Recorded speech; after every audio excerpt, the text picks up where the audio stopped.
2020년 9월 16일 수요일 새벽 예배를 시작합니다. 찬송가 391장 오 놀라운 구세주 찬양하시겠습니다.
나는 전능하신 아버지 하나님, 천지의 창조주를 믿습니다.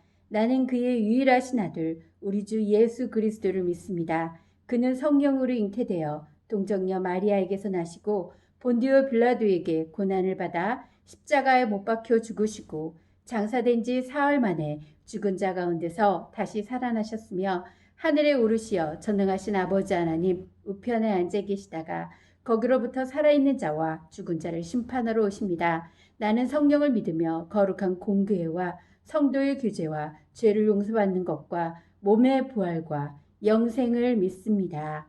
아멘. 오늘 나누실 말씀은 창세기 45장 1절부터 15절까지의 말씀입니다. 창세기 45장 1절에서 15절까지의 말씀을 봉독해 드릴 때에 은혜의 시간 되시기 바랍니다. 요셉이 시종하는 자들 앞에서 그 정을 억제하지 못하여 소리질러 모든 사람을 자기에게서 물러가라 하고 그 형제들에게 자기를 알리니 그때 그와 함께한 다른 사람이 없었더라. 요셉이 큰 소리로 우니 애굽 사람에게 들리며 바로의 궁중에 들리더라. 요셉이 그 형들에게 이르되 나는 요셉이라. 내 아버지께서 아직 살아 계시니까? 형들이 그 앞에서 놀라서 대답하지 못하더라. 요셉이 형들에게 이르되 내게로 가까이 오소서. 그들이 가까이 가니 이르되 나는 당신들의 아우 요셉이니 당신들이 애굽의 판자라. 당신들이 나를 이곳에 팔았다고 해서 근심하지 마소서. 한탄하지 마소서. 하나님이 생명을 구원하시려고 나를 당신들보다 먼저 보내셨나이다. 이 땅에 2년 동안 흉년이 들었으나 아직 5년은 밭가리도 못하고 추수도 못할지라. 하나님이 큰 구원으로 당신들의 생명을 보존하고 당신들의 후손을 세상에 두시려고 나를 당신들보다 먼저 보내셨나이다. 그런즉 나를 이리로 보내니는 당신들이 아니요 하나님이시니라. 하나님이 나를 바로에게 아버지로 삼으시고 그 온 집의 주로 삼으시며 애굽 온 땅의 통치자로 삼으셨나이다. 당신들은 속히 아버지께로 올라가서 아뢰기를 아버지 아들 요셉의 말에 하나님이 나를 애굽 정국의 주로 세우셨으니 지체 말고 내게로 내려오사 아버지의 아들들과 아버지의 손자들과 아버지의 양과 소와 모든 소유가 고센 땅에 머물며 나와 가깝게 하소서. 흉년이 아직 5해가 있으니 내가 거기서 아버지를 봉양하리이다. 아버지와 아버지의 가족과 아버지께 속한 모든 사람에게 부족함이 없도록 하겠나이다 하더라고 전하소서. 당신들이 눈과 내 아우 베냐민의 눈에 보는 바 당신들에게 이 말을 하는 것은 내 입이라. 당신들은 내가 애굽에서 누리는 영화와 당신들이 본 모든 것을 다 내 아버지께 아뢰고 속히 모시고 내려오소서 하며 자기 아우 베냐민의 목을 안고 우니 베냐민도 요셉의 목을 안고 우니라. 요셉이 또 형들과 입맞추며 안고 우니 형들이 그제서야 요셉과 말하니라. 아멘. 이 시간 마음을 모아 기도하는 시간 갖겠습니다. 먼저 몸된 교회를 위해 기도해 주실 때에 교회의 회복을 위하여 담임 목사님과 교육자들, 기둥 같은 장로님과 모든 직분자들, 섬김위원들, 태아로부터 연로하신 영혼까지 모든 광야 공동체를 위하여 기도해 주시기 바랍니다. 나라와 민족을 위해 기도해 주시고 대통령과 위정자들을 위하여 전 세계에 흩어져 계신 선교사님과 모든 교회를 위하여 기도해 주시기 바랍니다. 코로나19의 종식과 백신 개발, 전 세계적인 전염병으로 고통을 겪고 있는 이웃들과 광야 공동체의 모든 하늘을 위해 기도해 주시기 바랍니다. 전인적 신앙 성장 훈련, 전신갑주를 통해 흔들리지 않는 믿음으로 더욱더 굳건히 쓸 수 있도록 역사해 달라고 기도해 주시기 바랍니다. 수능을 앞두고 있는 수험생들과 해외 유학 중인 자녀들, 군 복무 중인 자녀들, 결혼과 취업, 학업 중인 모든 자녀들을 위해 기도해 주시고 오늘 새벽 말씀과 수요 예배의 말씀을 통해 힘 주시고 능력 주시기를 간절한 마음으로 다 같이 기도드리시겠습니다.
이 모든 간구를 우리 주 예수 그리스도 이름으로 감사드리며 기도드립니다.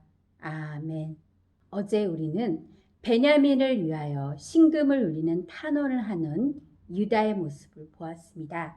그 모습을 물끄러미 바라보고 있던 요셉은 더 이상 참을 수가 없었습니다.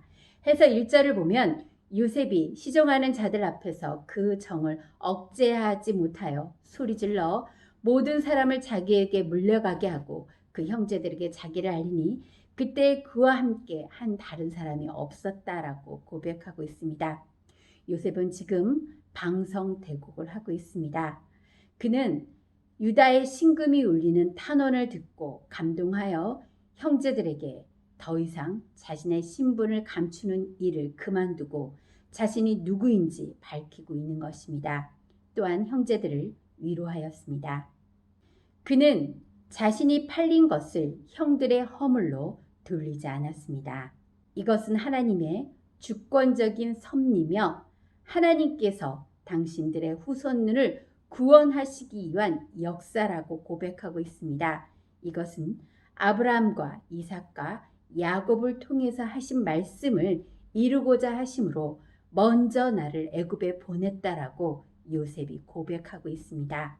요셉은 정을 억제할 수가 없었습니다.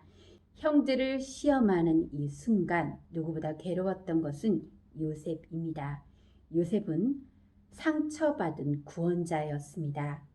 해서 그는 이미 상처받았던 모든 상처를 싸매고 치료한 그 부분을 다시 한번 벌리는 끔찍한 고통과 같은 시험을 형제들에게 하고 있습니다. 왜 이러는 걸까요? 그 이유는 자신은 이미 애굽의 총리 대신이란 높은 지위에 있었기에 자신들이 형들을 그냥 용서를 하면 형들은 요셉의 지위와 자신들의 상황을 고려하여 값싼 화해가 될 것이 뻔하기 때문이었습니다. 해서 요셉은 그들의 변화를 촉구하고 있는 것입니다. 오늘 요셉이 했던 것은 우리 예수님께서 우리를 구원하시며 진정한 회개를 통하여 사랑과 화해를 하기를 원했던 것입니다.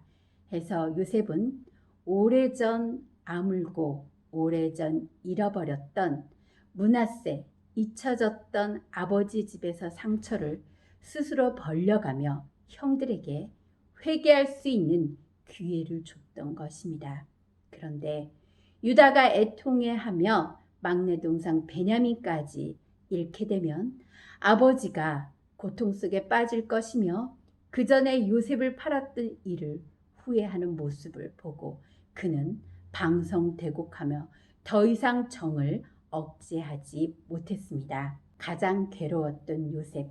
그러나 이 순간 성숙한 신앙이었던 요셉은 자신을 거들먹거리거나 자신의 권세를 이용하지 않고 형들을 진정한 회개 가운데서 진정한 형제 가운데 진정한 회개 가운데 연합하기를 원했던 것입니다. 이는 요셉이 엄청난 고난과 고통을 통하여 하나님의 주권을 인정하는 사람이 되었음을 그런 신앙인이 되었음을 말씀하고 있는 것입니다.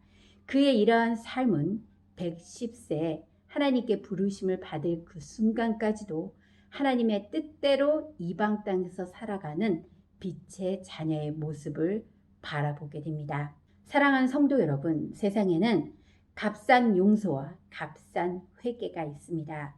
어떤 것이 값싼 용서인지 어떤 것이 값싼 회개인지 어떻게 알 수 있습니까? 그 열매를 보면 알 수 있습니다. 심지어 오늘 요셉은 형들을 위하여 자기의 상처를 찢는 아픔 가운데서도 그들을 용서했지만 요셉과 화해하며 뜨거운 눈물을 흘렸던 형제들은 아버지가 죽는 그 순간에 다시 두려움에 사로잡혀 아버지의 이름을 대 자신들의 목숨을 구해줄 것을 이야기합니다. 그때 요셉은 더 큰 아픔과 상처로 형제들에게 눈물을 보일 수밖에 없었습니다. 사랑하는 성도 여러분, 우리의 죄성이 형제들의 이 모습을 통해서 보여주고 있습니다. 우리 주님은 우리의 못난 모습, 죄된 모습을 끊임없이 용서하십니다. 그러나 우리는 늘 주님 앞에서 주님의 핏값으로 용서해 주신 그 구원을 값싼 용서로 바꿔버리는 어리석음을 범할 때가 많이 있습니다. 다시 본문으로 들어가면 오늘 요셉은 방성대곡을 한 이후에 자신이 누구인지 형제들에게 밝히고 있습니다. 나는 요셉이라 내 아버지께서 아직 살아계시나이까. 3절에 나오는 이 말씀을 보며 우리는 가슴이 뭉클한 감동을 느끼셔야 합니다. 그렇게 아버지가 보고 싶었던 요셉, 지난주 수요일날 한번 말씀을 나누었습니다. 너무나 보고 싶은 아버지를 요셉은 자신의 뜻대로는 가서 아버지를 뵙지 않았다고 말씀했습니다. 자신이 이 애굽 땅에 들어온 것도 총리 대신이 된 것도 단순히 아버지에게 가기 위한 것이 자신의 삶의 목적이 아니라 하나님의 뜻을 이루는 것이 자신의 삶의 목적이었기에 그는 그동안 인간적인 정을 모두 접어둔 채 하나님께서 맡겨주신 일을 묵묵히 감당하고 있었던 것입니다. 그런데 마침내 때가 되었습니다.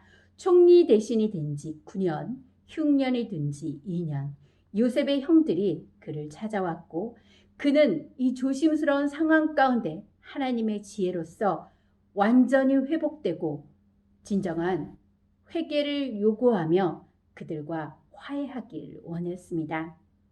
그리고 그들의 진정성을 본 요셉은 내가 요셉입니다.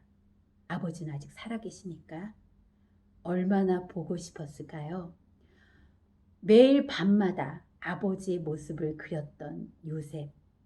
호화로운 잠자리에 맛있는 음식과 권세와 아내와 자녀들이 있을지언정 요셉에게는 늘 아버지에 대한 향수와 그리움이 가득했을 것입니다. 그래서 그는 형제들에게 나는 요셉입니다. 아버지는 살아 계십니까? 그 말 속에 지난 22년간의 그리움이 묻어나고 있습니다. 감동입니다.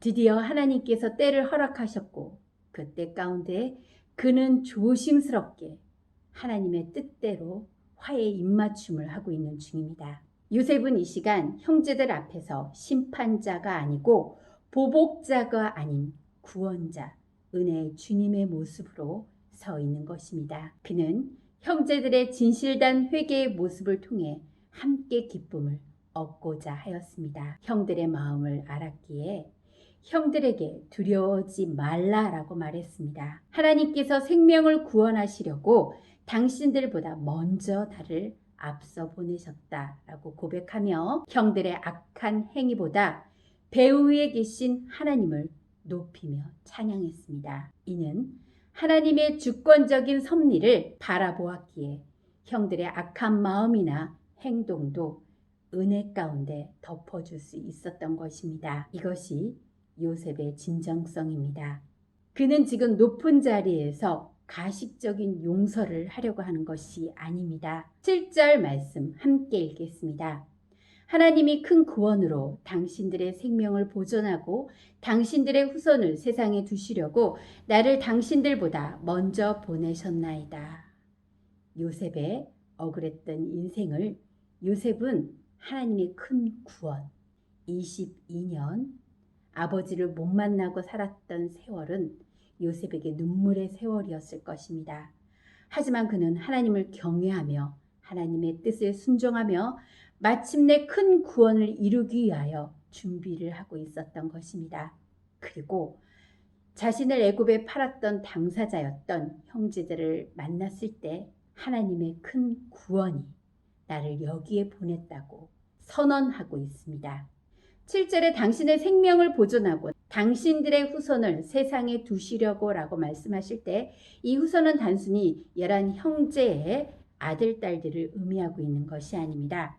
후손이라는 말의 원어에는 남은 자라는 뜻이 들어 있습니다. 이는 하나님의 택한 모든 백성을 의미하기에 요셉은 자신이 장차 야곱의 자손으로 오실 그리스도를 통해 장차 세상을 구원하실 하나님의 원대한 구속 계획을 실현시킬 도구로 생각하고 있는 것입니다. 요셉의 고난과 존귀함, 그의 삶과 관련된 모든 것은 하나님의 주권적 섭리의 결과임을 깨달은 것입니다. 해서 우리도 매 순간 요셉과 같이 하나님의 주권과 섭리를 인정해야 할 것입니다. 요셉은 9절에 이렇게 고백합니다. 하나님이 나를 애굽 정국의 주로 세우셨다. 이는 애굽의 총리 대신으로 임명받은 것이 하나님에 의한 것임을 고백하고 있습니다.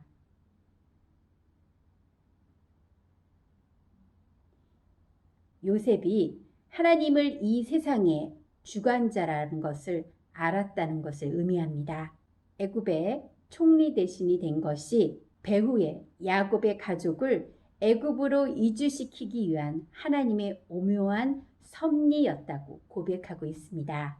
요셉은 아직 5해 흉년이 남았으니 속히 아버지를 모셔올 것과 자식된 도리를 다하겠다고 말하고 있습니다. 형제들에게 그들이 직접 보고 들은 것을 아버지께 증거하며 아버지를 속히 모셔오라고 말하고 있습니다. 야곱에게 있어 죽은 줄 알았던 요셉의 소식은 믿을 수 없는 진실이었을 것입니다. 해서 요셉은 형제들에게 나를 본 것, 들은 것, 느낀 것 모두를 아버지께 말씀드리고 속히 아버지를 모셔오라. 내가 아버지에게 그동안 못다한 효도를 해야겠다고 간곡히 부탁하고 있습니다. 22년 동안 떨어져 살았던 아버지, 며칠 늦는다고 무슨 상관이 있느냐라고 말할 수 있겠지만 요셉은 자신을 찾아온 형제들, 과거 어린 요셉에게 저질러 있던 일로 아버지가 끔찍한 지옥과 같은 삶을 살았기에 베냐민을 잃을 위기 가운데 그들이 회개하는 모습을 통해 극적인 화해가 되었습니다. 이제 요셉에게는 거칠 것이 없습니다. 그리워하는 아버지를 한시라도 빨리 만나보고 싶었던 것입니다. 이제는 기다릴 때가 아니라 자신의 감정을 표출하며 요셉의 소원을 이룰 때가 되었습니다. 호화로운 삶을 살아간다 할지라도 요셉은 늘 언제나 아버지를 그리워했습니다. 아버지를 만나는 그 순간 그는 그의 영혼의 고향에 평안한 안식을 누리게 될 수 있기 때문에 그는 그 아버지를 속히 뵙기를 바라고 있습니다. 그러면서 그는 자신의 친동생 베냐민의 목을 끌어안고 울었습니다. 15절에는 그 모습을 봤던 형제들이 요셉이 또 형들과 입맞추고 안고 우니 형들이 그제서야 말을 하더라 라고 되어 있습니다. 14절과 15절을 그대로 표현하면 요셉은 자신의 친동생을 만나 그 목을 끌어안고 연민과 그리움으로 방성대곡을 하였습니다. 그런 모습을 형제들이 물끄러미 바라보고 있습니다. 15절을 직역하면 이렇습니다. 그런데 그런 뒤에 그의 형들이 그와 함께 말하였다. 1절에서 15절까지 읽으실 때 특이한 점이 있습니다. 15절 중에 14절까지 요셉의 말이 계속되고 있다는 것입니다. 요셉의 형제들이 대답하는 말은 없습니다. 단 마지막 15절에 요셉이 형제들과 입맞추니 그제서야 말을 했다라고 되어 있습니다. 요셉은 형들의 마음을 풀어주기 위해서 14절에는 긴 9절 가운데 하나님의 섭리와 자신의 처지와 자신의 마음을 모두 보여주었습니다.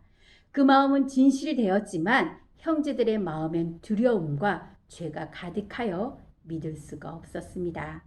그러나 그가 우는 모습 그리고 먼저 사랑의 입맞춤을 했던 요셉을 통하여 그들도 말을 할 수 있었습니다. 본문에 말하다라는 말을 다바르라고 합니다. 요셉은 매우 적극적으로 형제들에게 말을 했습니다. 이를 통해 요셉과 형제들 사이에 막힌 담이 한 번에 무너졌습니다. 성도 여러분, 창세기 37장에 우리가 야곱에서 요셉으로 4대 족장으로 하나님의 시선이 옮겨갔을 때 그 가정의 불화를 바라보게 됩니다. 그 불화의 이유는 야곱이 요셉을 특별히 사랑했기 때문이며 요셉의 꿈 때문입니다. 해서 창세기 37장에 이런 말씀이 있습니다. 그의 형들이 요셉에게 편안하게 말할 수 없었더라. 17세의 소년 때의 이야기입니다. 그리고 이제 39세에 애굽의 총리 대신이었던 요셉. 창세기 55장에서 화해의 입맞춤이 될 때까지 22년 동안 요셉은 하나님의 꿈과 현실 사이에서 극명한 차이를 몸으로 느껴오는 삶이었을 것입니다. 그가 17세 때 형제들에게, 아버지에게 그 꿈을 얘기했을 때는 정말 신나는 어린 마음으로 이야기했을 것입니다. 형들의 볕단이 자신이 묶어놓은 볕단에게 절을 하는 것도, 해와 달과 별이 자신에게 절을 하는 것도 어린 요셉에게는 그저 신기하고 우쭐한 마음으로 이야기했을 것입니다. 그러나 그의 인생의 22년까지의 그가 30세가 되어 총리 대신이 될 때까지 그의 인생은 꿈과는 전혀 다른 바닥으로 치닫고 있었습니다. 성도 여러분, 꿈과 현실이 다를 때 우리는 하나님께 치열하게 삶에 대해서 기도하고 묻고 치열하게 영적 싸움을 해야 됩니다. 해서 요셉은 자신이 그냥 아버지에게 돌아가는 평범한 삶이 아니라 자신을 통해 하나님께서 하실 일을 알았기에 깨달은 하나님의 뜻대로 삶을 살아갔던 것입니다. 그리고 마침내 이 위대한 화해라는 일을 해낼 수 있었습니다. 그는 하나님의 크신 구원의 도구입니다. 하나님의 구원의 경륜을 깨달은 요셉은 예수님께서 성육신하셔서 하늘과 땅 사이에 휘장을 찍고 통일시키며 우리를 구원해 주신 그 큰 은혜와 사랑을 예표하고 있습니다. 해서 엄밀히 말하면 이스라엘 민족의 태동은 요셉의 용서로부터 시작됩니다. 그리스도인의 태동 또한 예수님을 통한 용서로부터 시작된 겁니다. 그것이 성도의 시작입니다. 우리는 예수님의 십자가로 말미암아 용서받고 구원받는 법적 인치심을 받았습니다. 그 사랑은 용서로부터, 희생으로부터 시작됩니다. 마지막 때를 살아가고 있는 우리 성도들에게 우리 주님께서 바라시는 것은 무엇일까요? 우리에게 늘 주신 두 가지 계명을 우리는 기억해야 됩니다. 하나님을 사랑하는 것, 이웃을 사랑하는 것, 이로써 율법을 이루었다라고 말씀하고 있습니다. 마지막 때 우리는 베드로 사도의 말씀처럼 만물이 마지막에 가까웠으니 그러므로 너희는 정신을 차리고 근신하여 깨어 기도하라. 무엇보다 뜨겁게 서로 사랑할지니 사랑은 허다한 모든 죄를 덮느니라. 뜨거운이란 이 말을 열렬히 깊은이라고 해석할 수 있습니다. 환난을 당한 성도들에게 새 계명을 주노니 서로 사랑하라.